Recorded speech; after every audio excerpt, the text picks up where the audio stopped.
वळूया पुढल्या बातमीकडे. विधान परिषदेमध्ये सत्ताधारी आणि विरोधकांमध्ये गदारोळ झाला.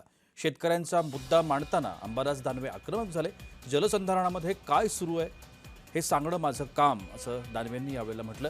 7,000 गावांमध्ये टँकरनं पाणी पुरवठा सुरू असल्याचं दानवेंनी म्हटलंय.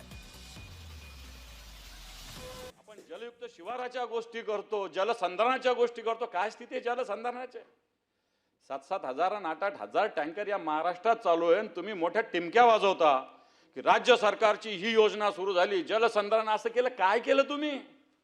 अजितदादाच्या नावानं 17,000 कोटीचा भ्रष्टाचार तुम्ही बोलत होता, 70,000 कोटीचा. आता काय त्या जलसंधारण जलसंपदामध्ये मोहित कंबोज सारखा माणूस येऊन ते खातं चालवतो. तिथल्या अधिकाऱ्यांना फोन करा तर मोहित कंबोजला फोन करा म्हणून सांगतो.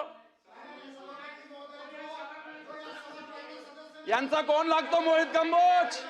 यांचा कोण लागतो मोहित कंबोज? मोहित कंबोज यांचा कोण लागतो सभापती महोदय? मी बोलणार, माझ्याकडे पुरावा आहे, माझ्याकडे अधिकाऱ्याचा पुरावा आहे. नाही तर मी या मोबाईल मधून रेकॉर्डिंग काढून टाकेल. मी नाही तर या मोबाईल मधून रेकॉर्डिंग काढून टाकेल अधिकारी काय बोलले.